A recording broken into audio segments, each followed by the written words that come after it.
kasih saudara dan saudari pengacara majlis yang saya hormati Datuk Faridah Muhammad Ali, Ketua Setiausaha Kementerian, yang berbahagia Timbalan Ketua Setiausaha, Timbalan Ketua Pengarah, Ketua Jabatan, kawan-kawan yang saya hormati.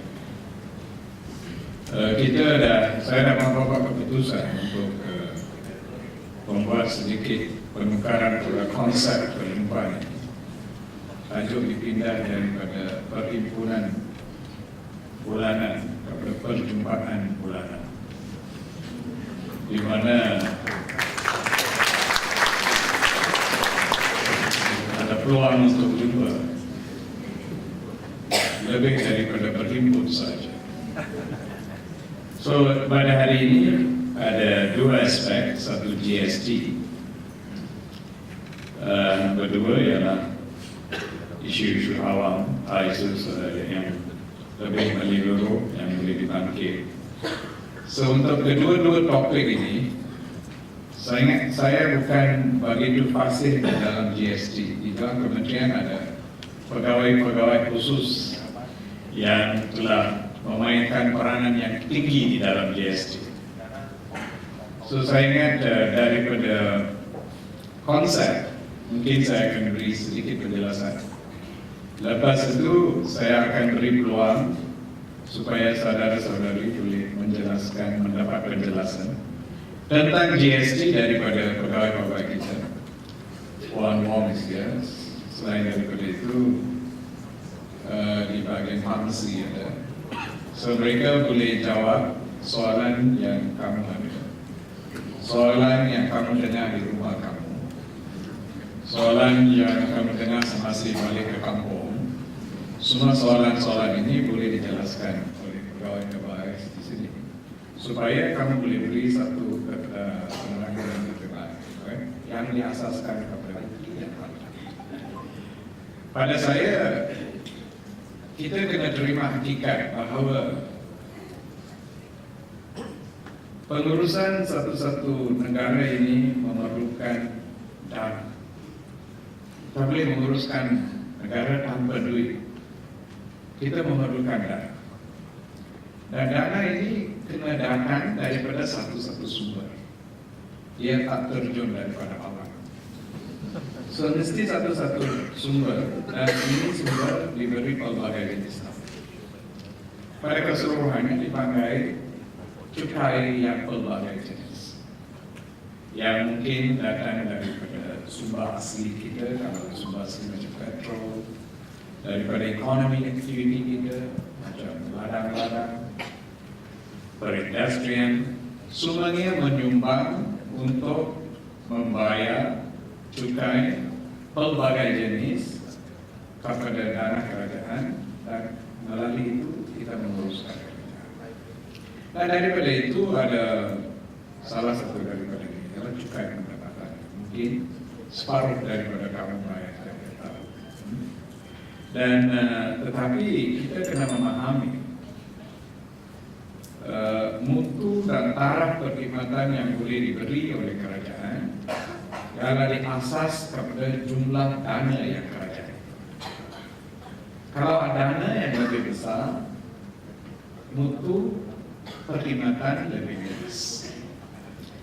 Contohnya kalau dibanding dengan negara kita dan negara-negara yang dipanggil so-called welfare states, contoh Scandinavian countries,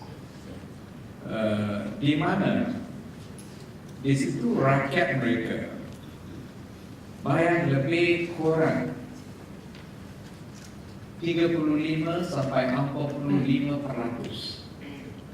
daripada pendapatan mereka balik kepada sistem kerajaan. Balik kepada sistem kerajaan. Semua rakyat bayar, selain daripada mereka yang miskin, pendapatan langsung. Dan bila bayaran begitu tinggi, sebaliknya kerajaan mempunyai satu social obligation di bawahnya untuk menjaga mereka daripada lahir sampai mati, daripada semua sakit.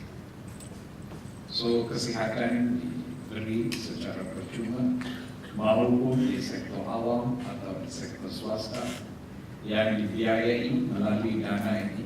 Itu kerajaan boleh menepati mutu dan kualiti sistem perkhidmatan di swasta juga, kerana reimbursement dibuat oleh kerajaan. Kalau tiada kerja, kerajaan akan bagi allowance unemployment benefit. Bila sudah berusia, ada pendapatan, kerajaan akan bayar allowance, jaga, memberi rumah, memberi makanan, menjaga kesihatan dan semua. So itu yang social contract. Kerana you bayar dulu, lepas itu dapat lagi.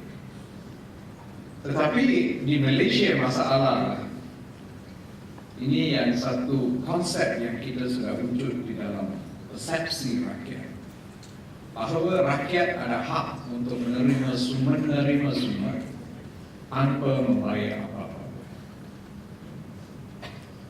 Ini yang masalah. We have created this wrong concept.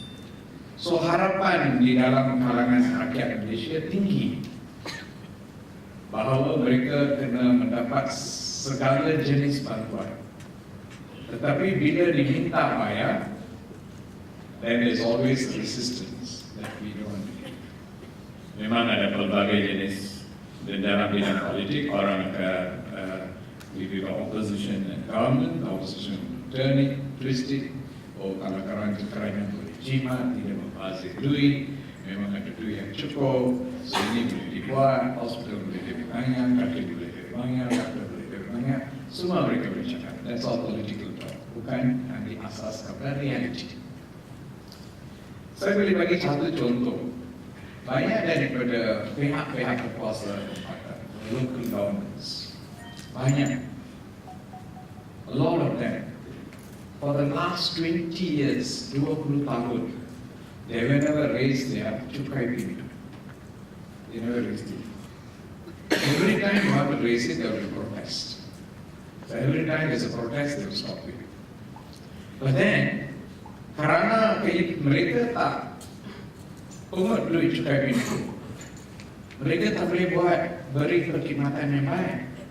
Itulah sebab banyak daripada local government di negara kita tidak boleh berfungsi secara efektif di dalam pengurusan sistem pajak, di dalam pembersihan persekitaran, di dalam menyediakan infrastruktur yang lebih baik dan sebagainya.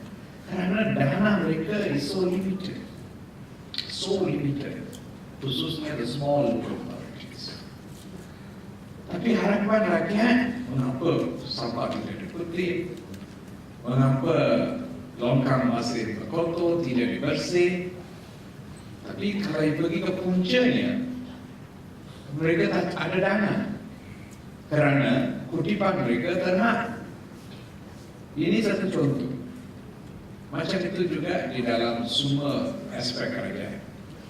So itulah sebab kerajaan telah mengemukakan satu konsep taxation yang baru, itu General Services Tax atau GST, yang dipanggil nama-nama yang lain di negara yang lain, sebenarnya yang dipanggil Value Added Tax atau VAT di negara yang lain, semua yang sama, which is different concept. The normal taxation model, contoh income tax, is income based. Contohnya, kalau saya ada satu pendapatan begitu, dikenakan bayaran. Jadi kenakan bayaran. I've been paying above the 20% bracket, I think, for the last 30 years. Kena bayar. It's based on what I earn, not based on what I spend. Not based on what I spend. So if I earn and I don't spend anything, I don't buy anything, I still pay tax. But the present tax, GST, is a consumption tax, not an income tax. That means you spend more, you pay more tax. You spend less, you pay less tax. There is logic in it. Yang boleh belanja tinggi ialah mereka yang duit yang banyak. Kalau contoh you punya pendapatan RM3,000 dan untuk sara hidup saja tak cukup, you are not going to go outside and buy branded products and all those kind of thing. I don't remember the names of branded products. Oh, I see one in front of me. Gucci. Yeah. So whatever it is, he's just staring at me just so I cannot avoid. Kalau you beli itu, then you pay for it. So you pay, so you buy Gucci, you pay more than a fellow who buys in a pasar malam, a similar kind of thing. So there is logic. There's logic that it is you want to buy more expensive things, you pay. So that is the basis. So it's consumption.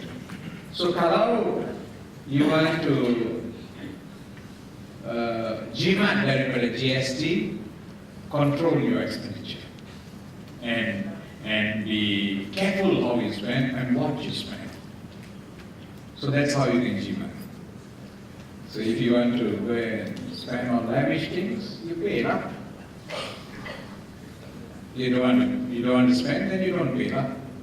So that's the logic. Benda-benda keperluan is been exempted from GST.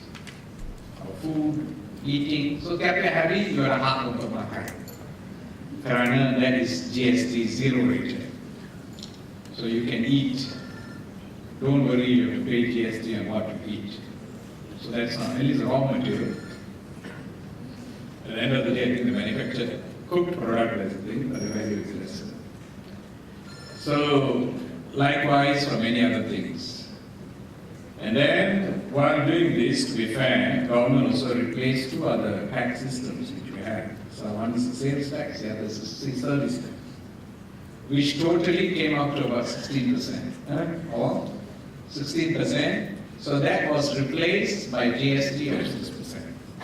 So untuk mereka, I mean, most of you won't be paying sales and service tax because you're not in business. But you might pay for, when you do certain services you get, you might have to pay the service tax. But those in business, they have to pay, but for them, it's a replacement. You save that 16% and you replace by this 6%. The system is a bit complicated.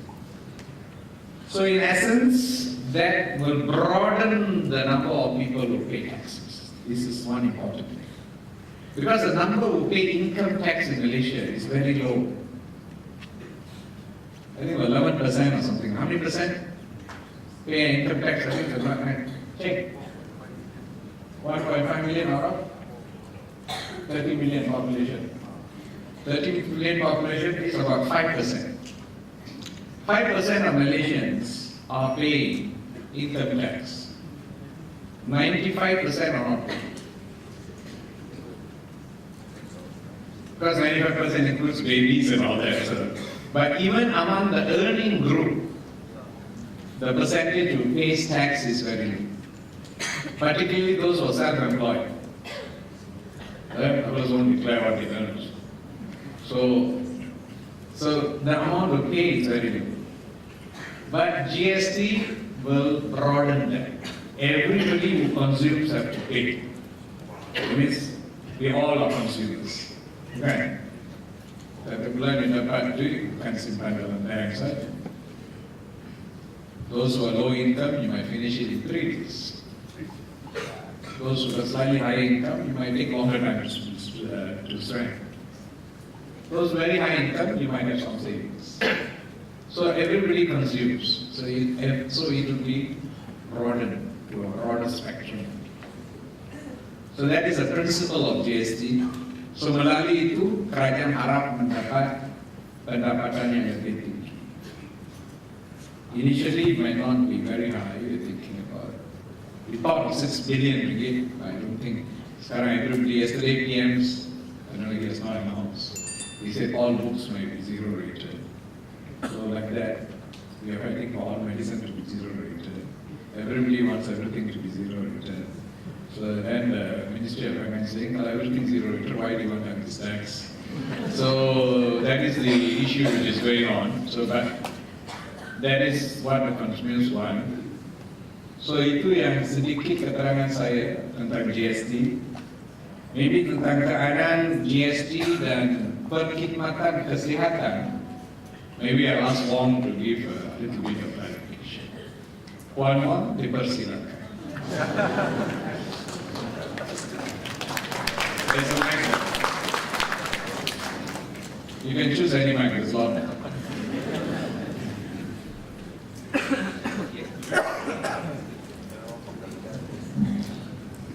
Masih yang berhormat Menteri. Okay, GST untuk sektor perkhidmatan. For government, kita exempt. Maknanya, we absorb all the tax that we have to pay, tapi and then we don't mengenakan, kita tidak akan mengenakan GST kepada pelanggan kita. That means anything we supply to the nation or whatnot, tak ada peningkatan charges lah. But that means we absorb. Maknanya, so far goods kalau kita sendiri beli barangan akan dikecualikan daripada tax, kecuali petroleum and kereta penumpang yang diimport. So we will be exempted from goods. Ada prosedur dia lah that di peringkat mengeluarkan LO, pegawai yang dah diberi kuasa mesti sign as legit lah. And then later KSU akan beri penurunkan kuasa itu. But for services, kita akan bayar tax. But kita kena berhati-hati because as Dato' Sri mentioned, di bawah SST dulu, iaitu cukai penjualan dan perkhidmatan, dah ada tax 16%, 5 to 10%. So sometimes there may not be an increase in price, so we have to be careful when we do our perolehan. Not necessarily there will be an increase in price. We have to be careful about that. So services kita kena bayar, maknanya all the hospital support, security service kena dikenakan tax. So itu dari segi kita sebagai satu kementerian. Tapi pada berkanun, kalau pendapatan mereka melebihi 500,000 setahun adalah not tax exempted for badan berkanun. So di KKMI kita ada dua badan berkanun, peranti dan kuasa peranti and MySehat. But grants tidak dikira sebagai pendapatan. So probably these two also for the time being will not be involved. Tidak akan berdaftar. Tapi tadi I mention about goods and service. Goods yang kita beli itu dikecualikan tax, tetapi sekiranya source sumber untuk membayar goods ini bukan daripada government estimates, maknanya I think it is like account mana. You have to pay tax. Yeah? That is what I read in dia punya release order. Because only those that guna duit kerajaan ada di dalam dan diluluskan di dalam estimate kita. Maknanya diluluskan oleh Parlimen in the anggaran perbelanjaan. Atau mana as you know bukan di source pendapatannya bukan duit kerajaan, dia dari sumbangan luar. So probably that will be pay tax on goods. Okay, itu sebagai kementerian dan sebagai sektor perkhidmatan pada sektor ya. So kita dah buat banyak engagement dengan MOF and custom.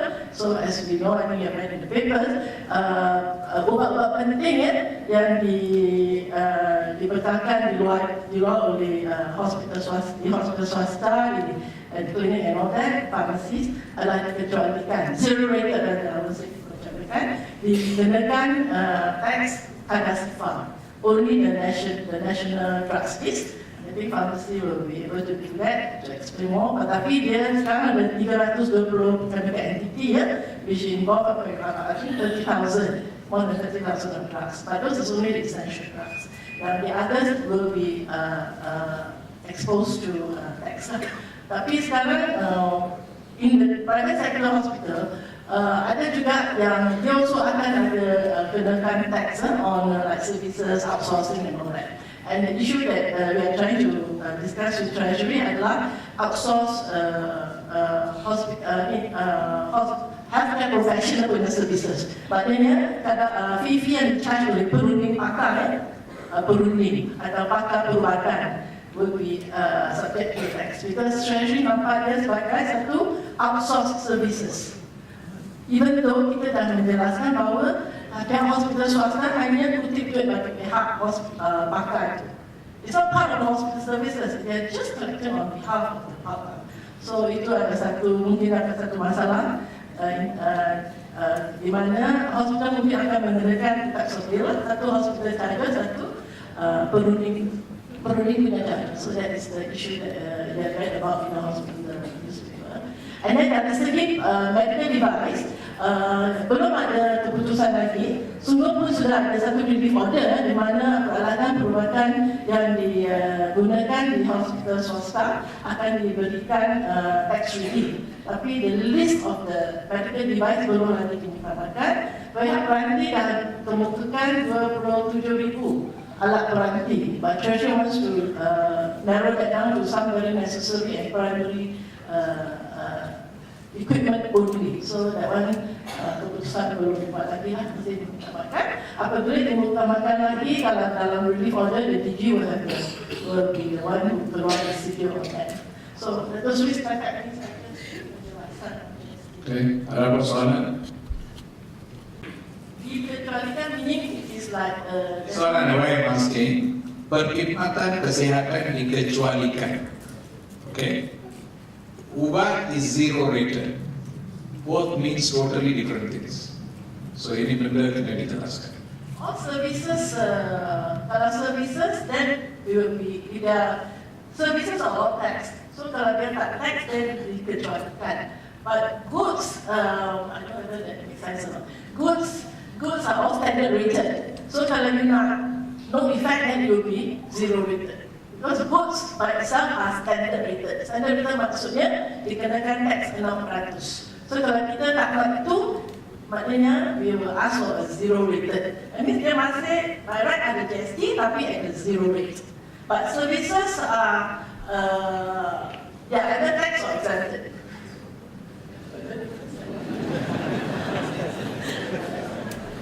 Did she make sense? You all are very clear?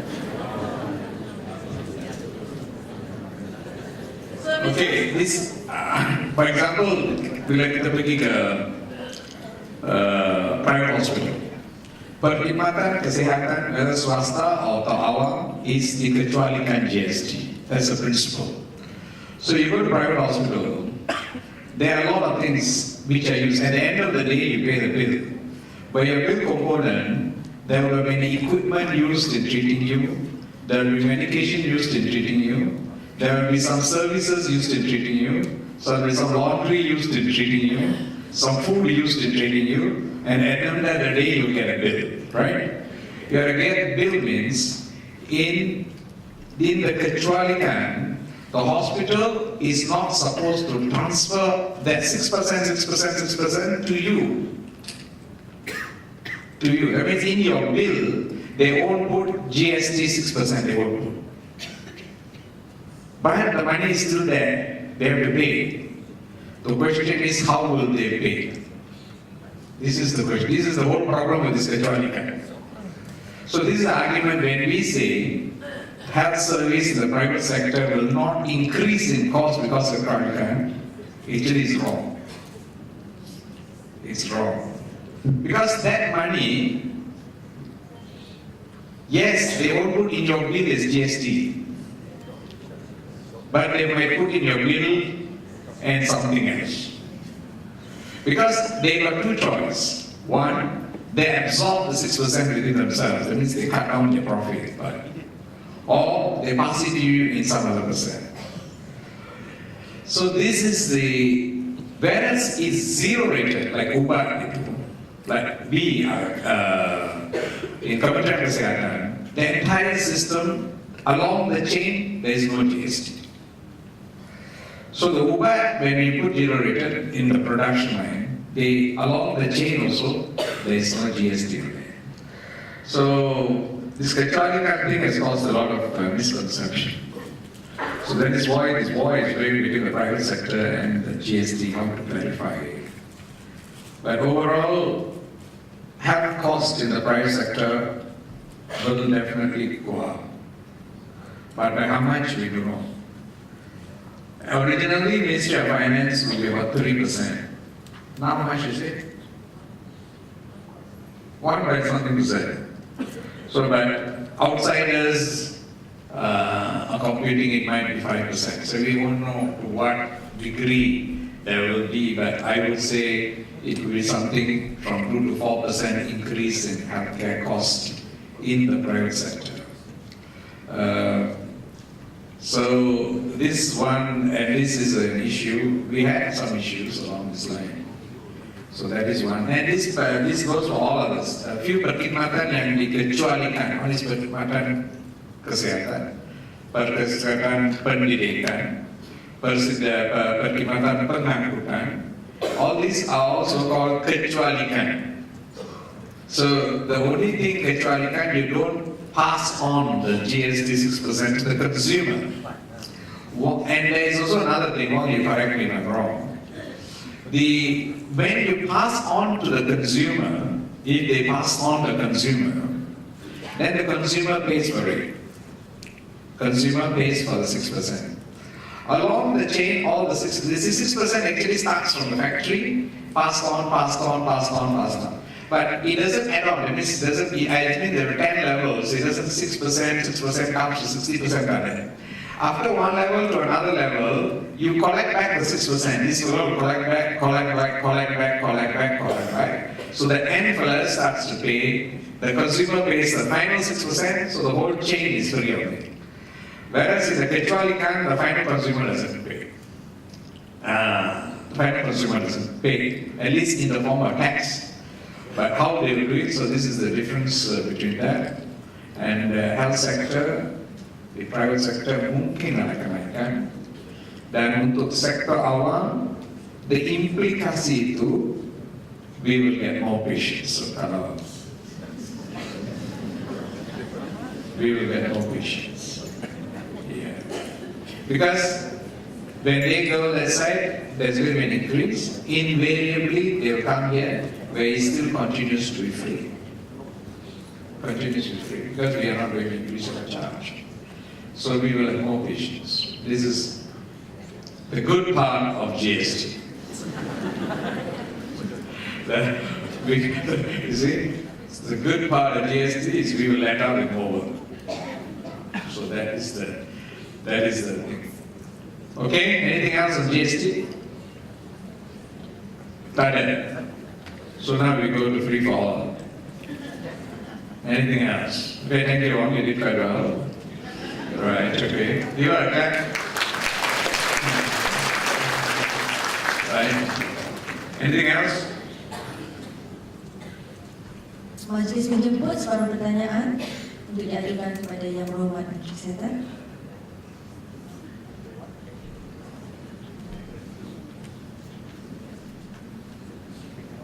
Macam mana boleh tak ada soalan?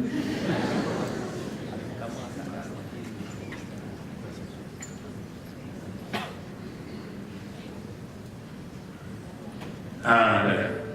Good. Mohon Tuan untuk mengenalkan diri.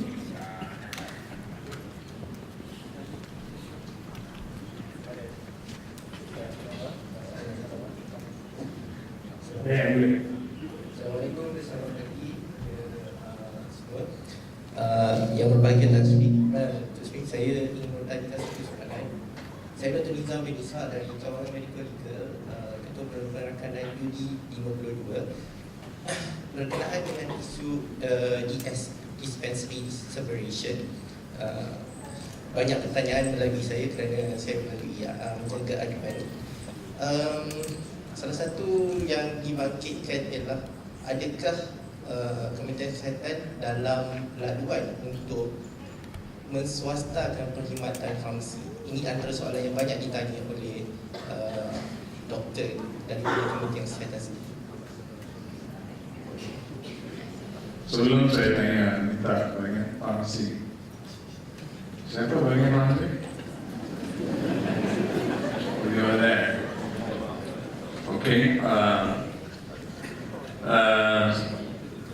tentang menswastakan perkhidmatan farmasi,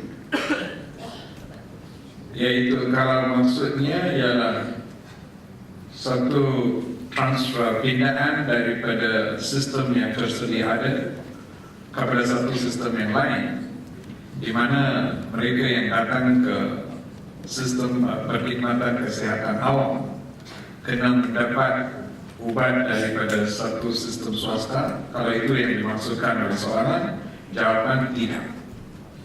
Tidak ada rancangan macam itu, tidak ada tujuan untuk membuat macam itu.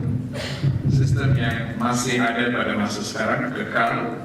Kita tidak akan, kerana ini adalah our commitment to the people, bahawa as far as melainkan if there's a total health transformation system, entire health system is different. That is, I don't know what will be the situation then.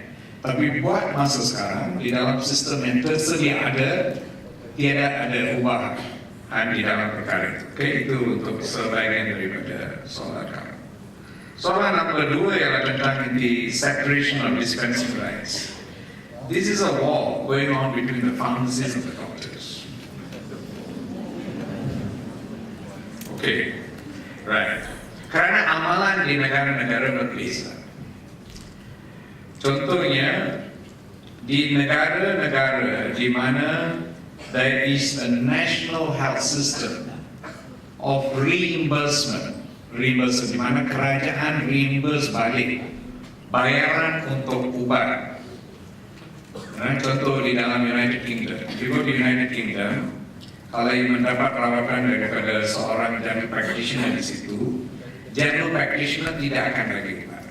Dia akan lagi suatu preskripsi, dan dia kena ambil preskripsi itu kepada satu farmasi, dan farmasi akan membekalkan ubat. 30 tahun lalu pada masa saya ada di situ, untuk tiap-tiap entity di situ dibayar £1. That means if the doctor prescribes one medicine is £1. He prescribes 2 medicine is £2. He can prescribe any amount or quantity of the one medicine. Kalau dia bagi Panadol untuk 5 hari pun dibayar £1. Kalau dia bagi Panadol untuk 1 tahun pun dibayar £1 juga. So it's governed by the number of on the medications. That was 30 years ago. I don't know what's the system now. Okay, tetapi the real cost of the medicine will be reimbursed by the health system to the pharmacy. So pharmacy akan bayar ubat itu, dan pharmacy akan mendapat bayaran daripada. So in that system, di situ di Australia dan sebagainya, it's a pengasingan. In Malaysia, we don't have a system. Kita ada 2 sistem. Mereka yang datang ke our system, either hospitals or clinics, kita beri free. Mereka yang pergi ke klinik di luar, mereka bayar daripada poket mereka kebanyakan. So oleh itu, daripada sebelum merdeka sampai sekarang, we have evolved this primary care and secondary care system, di mana ubat diberi di bawah klinik, right?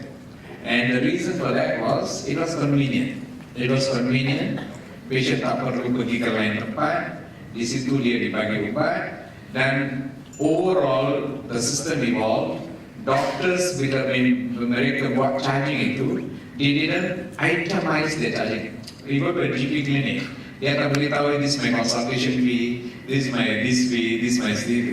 They lump sum, they will give you some medicine, they say, okay, bayar RM30 kalau RM40, because a single entity payment. So kita dah biasa dengan sistem ini. So sekarang ada cadangan, this is actually cadangan wujud daripada kumpulan farmasi, bahawa untuk meningkatkan mutu standards of prescription dispensing, is best that it's done by pharmacies. Mereka punya cadangan. So bila buat cadangan itu, bukan semua klinik swasta yang ada farmasi. Kebanyakan daripada klinik-klinik, particularly GP clinics, they don't have pharmacies. Hospitals, yes, they all have pharmacies. You know, all the private hospitals have pharmacies and they dispense. So they already following the, so that's no issue. So in GP clinics, so bila cadangan ini dibuat, I think this is going on for years. Mengapa jadi hangat pada masa sekarang? There was this amendment which is going on for the Akta Farmasi Negara, Akta Farmasi, di mana ada beberapa perkara yang dicadangkan pindahan. Dan daripada satu ialah tentang perkara ini. That it was in a discussion stage from the Bureau of Pharmacy Kebangsaan. So when they gave a document to me, saya minta mereka balik dan mengadakan dialog yang lebih luas dengan the medical fraternity. Karena I felt it was not enough. So bila balik mereka ada dialog dan letuplah benda-benda ini semua. So then it's not really true. Now the doctors, their argument, I'll tell you what's the argument. Their argument of course is cost will go up. There is a possibility to go up. Kerana kalau sekarang doktor charge RM50 kepada overall for seeing a GP, cough and cold cover. If he says medicine is away, then he will be forced to charge a consultation fee. So he will charge, so he might decide RM30, RM40, whatever it is. Then you can pergi luar, ambil beli ubat and the pharmacy will pay. So this is one thing which might happen. Then the other thing, of course, you might have to go and bukan semua tempat yang ada klinik, ada pharmacy, kawasan-kawasan pendalaman ini menjadi satu issue. So itu the argument is this way. That way, whereas the pharmacists say, well, the mutu, the standard of prescribing is low, so the people who are giving the prescription are not trained properly, they don't give the correct advice. So two sides also got argument, right? Two sides also got argument. What is our stand? Sampai sekarang kita tidak membuat apa-apa keputusan. So masih di dalam perbincangan. Dan saya sudah 3 kali keluarkan kenyataan bahawa tidak keputusan dibuat. Apa salah mengadakan perbincangan? You can discuss on anything on earth, you know. But the group has become very vocal. Now sampai they have having everywhere ada kumpulan-kumpulan antar memorandum kepada wakil rakyat. My kawasan also they have kumpulan bincang memorandum, all this happening. So it's become now political, local, gone outside the normal realm lah sudah. Dan di dalam sesi parlimen ini pun ada banyak soalan tentang perkara ini yang kita akan jelaskan. So untuk kamu, you can say very clearly to our friends, our ministry has not made any decisions on this sector. We have not made any decisions, and we will not make any decisions which will hurt the people or increase their cost or make their life more difficult. Right? So that is our pendirian. So saya berharap perkara ini jelas. Okay? Good. Ada apa soalan lain?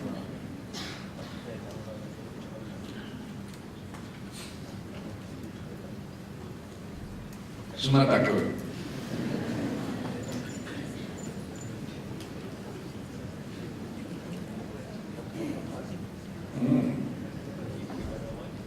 So saya boleh tanya soalan kepada kamu. The other way around. Siapa yang dibayar kawalan penyakit tolong berdiri? Selain daripada Chong, saya kenal dia. Orang pegawai yang tinggi saja datang, yang lain tak ada. Semua lah, semua, bukan yang semua daripada kecil ke atas ke, semua tolong berdiri. Okay. Those behind, what are you? Philip, is it what's your name? Belakang.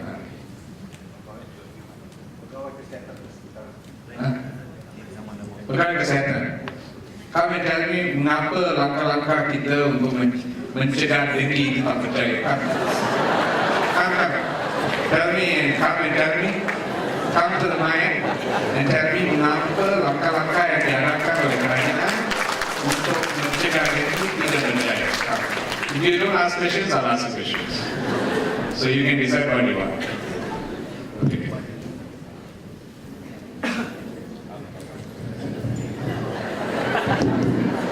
No, your mic is okay. kasih Wendy. Jawatan is Pegawai Kesihatan Persekitaran. Okay, my name is Lau, Peter Lama. Untuk menjawab I'm in the sector HMESTI, but I try to jawab on the context of as a public. I think one of the contributing factors is tempat-tempat pembiakan. There is a punca-punca tempat-tempat pembiakan nyamuk Aedes tidak diselenggara ataupun tidak dimusnahkan dengan baik. That's one of the factors. Second is the manpower,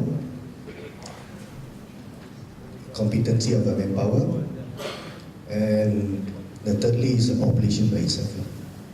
They need to cooperate and bersih di tempat-tempat supaya tempat-tempat kurungan nyamuk dapat dimusnahkan. Thank you. Don't go away so fast. You said competency of manpower. I mean, you believe that the level of expertise or competency of our manpower on the ground has to be improved, and kalau that is the thing, what do you think we should do to improve the measures? I think This is not an exam. So there is no pass or fail in this. You just say what you feel is right. That's most important. Okay? yeah. At this moment, I have no idea. Tom is not listening to you.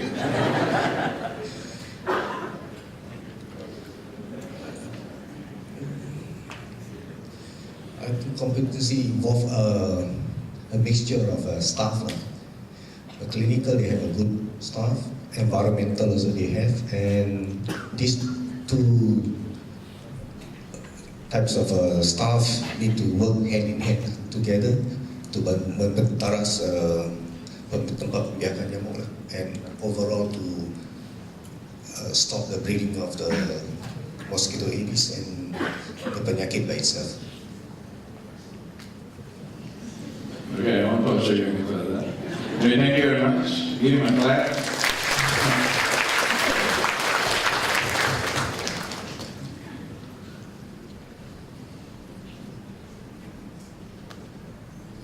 Lukman wants to ask you a question. Mungkin pertanyaan pada balik pada isu ini tadi. Kita nak buka pada, saya nak tanya pada anggota bukan perubatan, bukan kesihatan. Apa lagi yang patut kita buat untuk jadi? Agak ada pada seperti idea ke apa sebagainya. Sebab mungkin kita orang ni dah duduk dalam sistem yang terlalu lama. Mungkin terkongkong dengan pemikiran yang sama. Jadi kita tak nampak jalan lain macam mana nak handle lagi. Mungkin Datuk Tuan jadi bukan dalam sistem kesihatan. Boleh dia pandangan ke dia ke. Tak ada benda yang salah. Saya tak ada jawab yang salah. Jadi kita akan lihat dan pertimbang dalam perjalanan mungkin yang baik dalam basic. Silakan.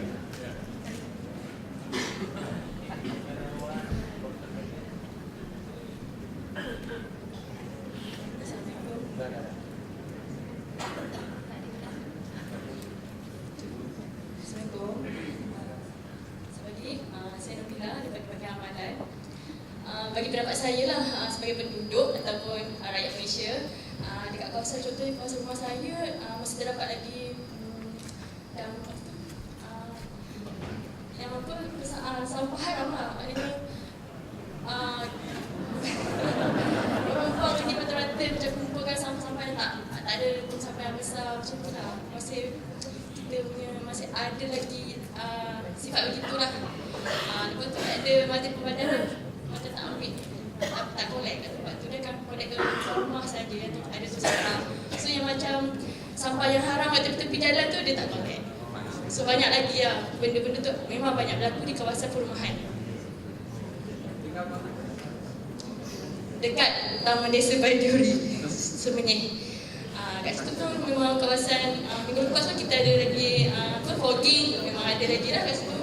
Banyak ada kes-kes masuk ICU.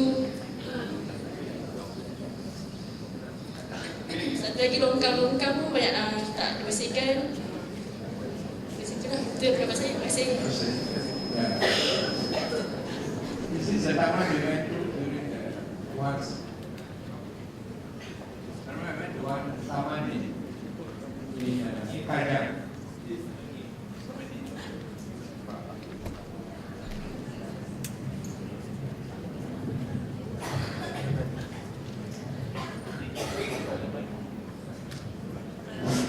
Okay. Okay. So pandangan dia, this is an issue, we know, we are taking that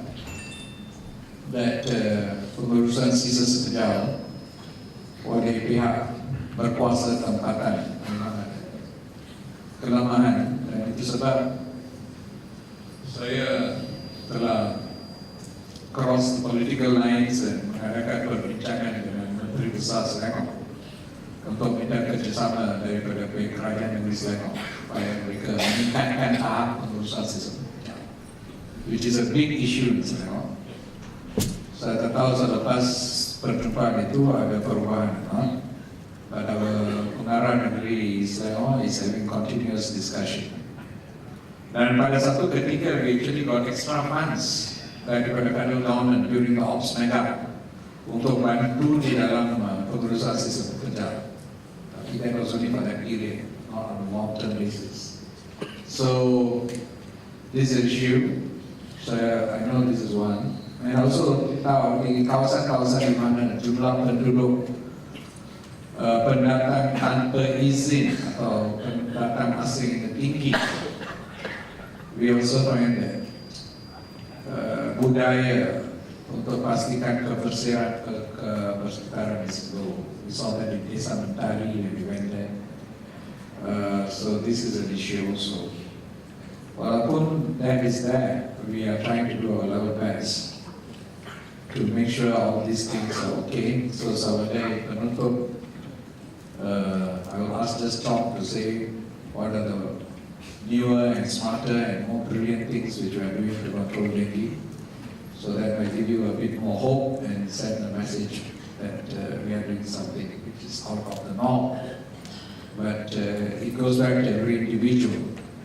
And there was one point, which one statement 2 days ago, one of the professors said, I think this is the point I stated before to identify all that. A lot of us carry, those who are carrying the virus, asymptomatic carriers of the virus, potentially can infect other people. And there are a lot of people. For every one person who is infected, how many are asymptomatic carriers? How many? I'm asking you. Tell. How many? How much? So 1%, there's 70% more. 3 are infected, 7 not. 3 are symptomatic, 7 not symptomatic. So that means kalau we have 20,000 cases now, that means 140,000 people are there outside with the virus walking around. And all these virus are spreading the virus to other people. So one thing you can do, all of you can do is to protect yourselves so that mosquitoes won't bite and transmit it to another person.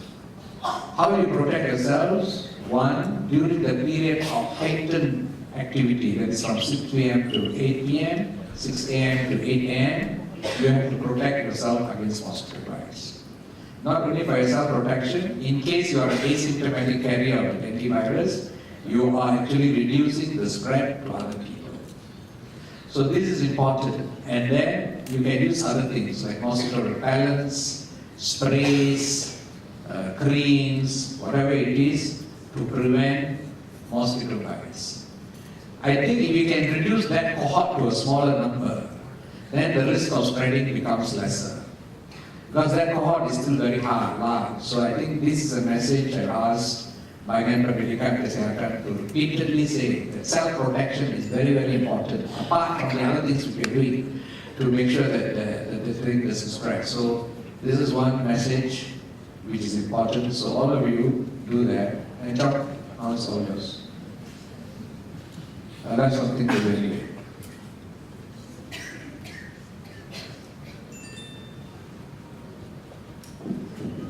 Thank you Yang Mohamad for the opportunity. Sebagai bahagian kawalan penyakit, kita memang telah mencuba banyak cara daripada cara-cara yang telah dicarakan oleh WHO dan juga daripada inisiatif kementerian dan juga daripada IMR, kajian-kajian IMR. So benda yang baru yang saya nak sentuh adalah 2-3 saja. Yang pertama sekali adalah apa yang Mohamad sudah cakap. Kita telah dalam health and promotion kita telah meminta supaya setiap rakyat dapat mengenal bagaimana simptom dan bagaimana cara kita boleh protect sendiri daripada gigitan nyamuk.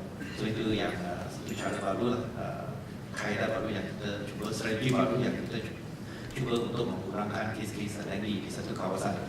Satu lagi ialah hasil daripada kajian IMR di mana mereka dapat membuat satu campuran cat rumah, di mana kalau kita menggunakan cat ini, ia boleh it can protect the people in the house because the mosquito, nyamuk yang singgah pada dinding yang telah dicat itu akan mati. So this pain is at the moment in under discussion with a paint company. Kalau semua berjaya dalam masa 6 bulan, cat ini akan boleh didapat di pasaran. Dan pada masa itu kita harap bahawa semua orang yang takut nyamuk akan cat ini bila mereka nak cat rumah mereka.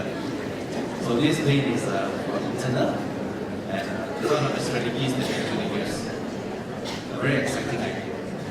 And in the meantime, we are using a strategy for malaria, iaitu apa yang kita panggil ORS, Outdoor Residual Spray. Kaedah ini, strategi ini digunakan dalam tindakan untuk mencegah dan kawalan malaria, di mana kita buat spray dalam pada dinding di dalam dan di luar rumah orang kampung, dan ia memang berjaya kerana sifat nyamuk Anopheles adalah ia akan menghinggap atas dinding selepas dia menggigit seseorang manusia. So that's why it was used very successfully in malaria. But for Aedes, sifat nyamuk itu bukan consistent. Sometimes it stands on the wall, sometimes it doesn't. But according to IMR, they find that 70% of the time, the mosquitoes do rest on the wall. So the method will reduce the mosquito or the infected mosquito in the locality. So itu beberapa kaedah baru yang kita telah melaksanakan. But of course, I like to end the message saying that apa yang tadi Encik Peter Lau cakap juga, community involvement is important because source reduction is finally the only answer. Kalau kita tidak menggunakan tempat penjagaan, no matter what we do to the mosquito, no matter how much we protect ourselves,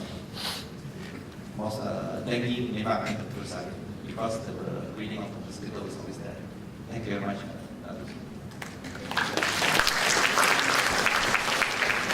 Majlis Pimpinan pada kali ini.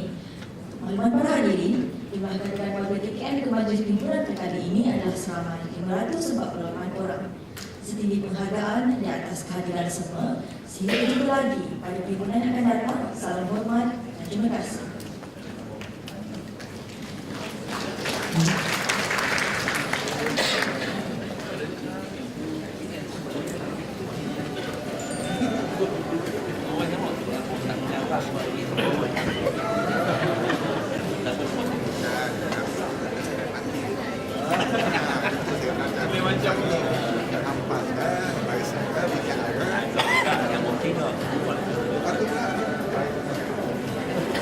Dia buat tempat dia bagi dia